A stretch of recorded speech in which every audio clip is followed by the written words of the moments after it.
Hello, welcome back to Learn Economia.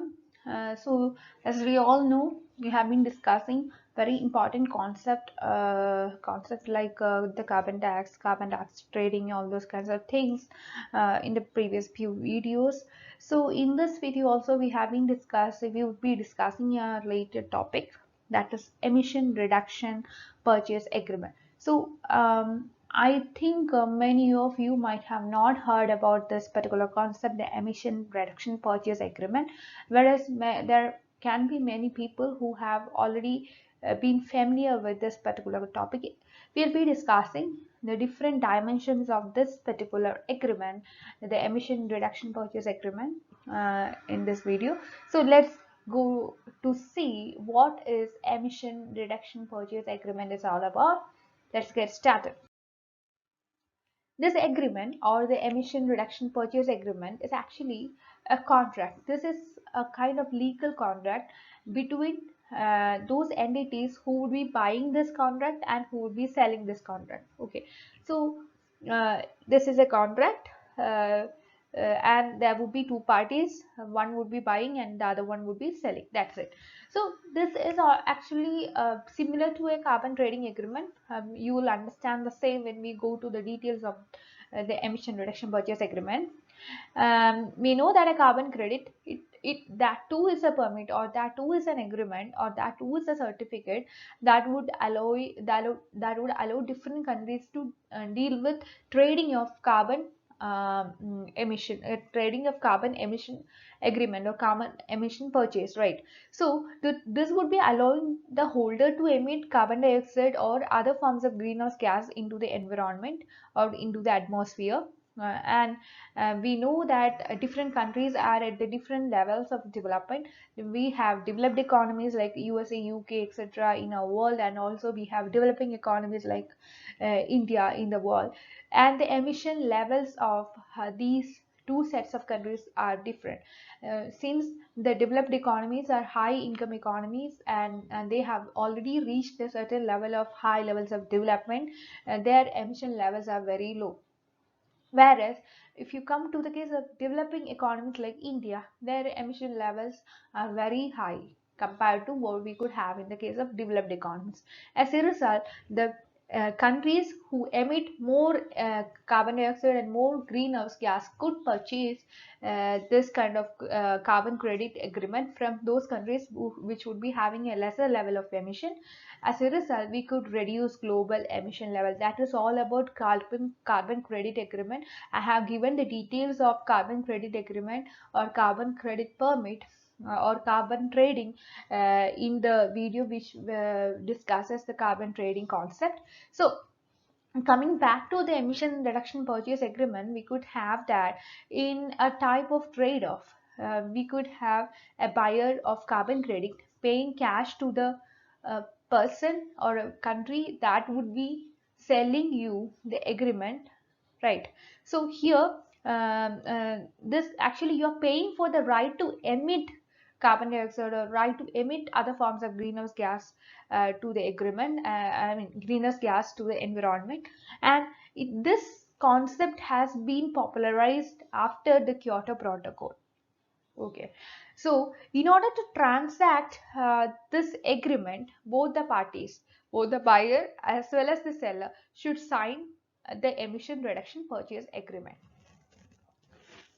I think you might be familiar with what is Kyoto Protocol. This is actually an agreement which was signed in Kyoto. That is why it has got the name Kyoto Protocol. So Kyoto is actually a city in Japan, and this agreement was signed in 1997, and this has been signed by 192 industrialized economies. Okay, and these economies, they have come together to work to reduce the problems like emission levels in the environment, so as to fight climatic changes. Countries that ratify this Kyoto Protocol are assigned a maximum limit of carbon dioxide emission levels. So when I say carbon dioxide emission levels, it doesn't mean that only carbon dioxide. It involves other forms of carbon like carbon monoxide, other methane, ethane, other forms of greenhouse gases as well. Okay, so emitting more than the assay limit. So every country is given a limit beyond which it cannot emit. Okay, but the point is that some country would be emitting lesser than the prescribed level, whereas some countries need to emit more than the prescribed level. So this is the point, or this is the scenario, this is a situation where the carbon credit or carbon trading or emission purchase agreement come into force. Emitting more than the assigned limit will result in a penalty for violating the norms which was prescribed in the Kyoto Protocol. So we can see that if a country wants to emit more than the prescribed levels or more than the allowed limit, then it could participate in carbon trading using an emission reduction purchase agreement.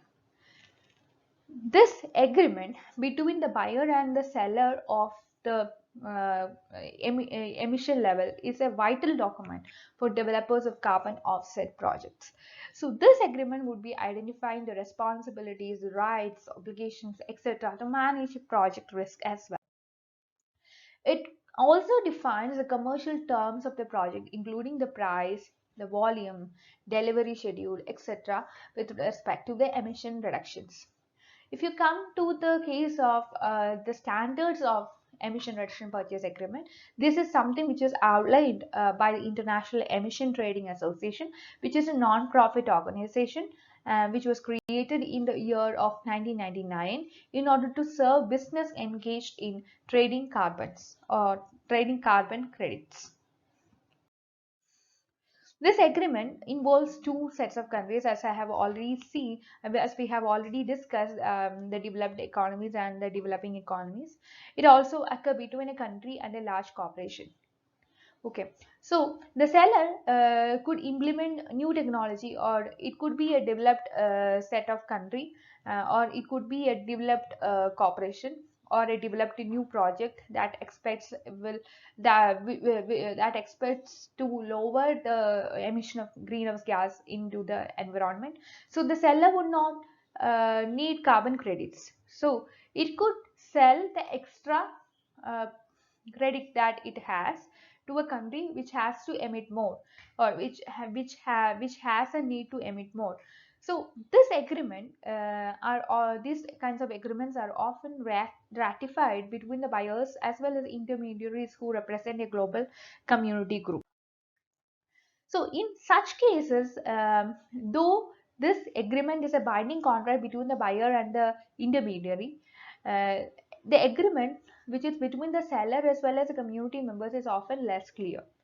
As a result, it is very much important to ensure that whatever agreements is made between the project participants as well as the intermediaries, so this particular thing is distinct and well understood by both the parties, both the seller, both the buyer, both the seller and the buyer, or both the seller and the intermediary, or both the buyer and the intermediary. Okay. So these agreements also help developing economies to to be very much what to say, obedient to the agreement in the sense of Kyoto Protocol.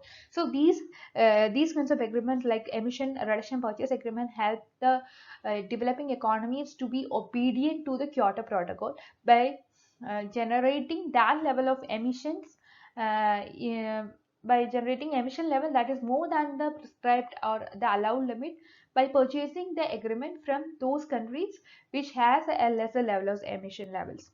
These agreements will be stimulating the climate conscious activities in developing economies.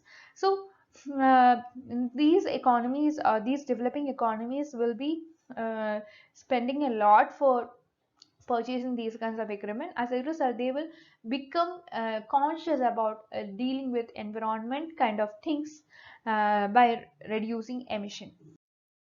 What are the components of this emission reduction purchase agreements? It's very important. Regardless of the individual specification, it should cover certain areas like the quantity and price. Quantity means how much credits how much credits you are buying, or how much credits you are selling, and what is the per unit cost or the per unit price of the agreement. So the quantity and price of emission reductions are to be delivered is one of the concept or one of the areas that you have to give importance to. Then delivery and payment schedule. How you are delivering this particular agreement, how you are paying, what is the mode of payment, all these kinds of things. Then well, what are the certain consequences you have to you have to face when you engage in the trading of emission reduction purchase agreement? There have been certain consequences as a result of certain actions. For example, what would happen if a seller fails to deliver the quantity of emission reduction which has already been stated? What would happen if the request if your buyer or the seller is not considering your request? What request could be made by the buyer? What request could be accepted by the seller? Will the seller need to pay a penalty? So if there is a default, what would happen if the buyer does not pay for the delivered emission reductions? If there is a default, if the seller gives false information, then what is the problem? Or if there are changes in a country's regulatory structure, what would it lead to? Coming to obligations of a seller, for example, the seller is actually very much responsible for fulfilling the verification as well as certification. uh, that country or the selling country would be dealing with implementing a monitoring plan. It would deal with general operations of the project. It has to deal with delivering emissions reduction to the buyer. Coming to the case of obligations of the buyer is actually very much responsible for establishing an account to receive delivery of emission reduction. It has to deal with a payment for emission reduction. It has to deal with communication with relevant regulatory bodies. Dealing with project risks, we have to both the seller and the buyer has to identify and understand each other. They have to identify and understand who is responsible for taking risks. They have to understand and identify what are the risks which could be manageable. So we can see that the market for trading carbon credits, going back to that concept, here it involves buying and selling of carbon reduction agreement. And this is a relatively straightforward kind of thing, like in the case of a stock market, because here the transaction is paper based. There is no physical assets involving. But here the transaction is actually a little bit easy kind of a thing. If you have access to the right amount of money and the right person to help you to deal with these kinds of trading, you can make the transactions uncomplicated. If you look into the case of a newcomer to the industry, that can be very much tricky.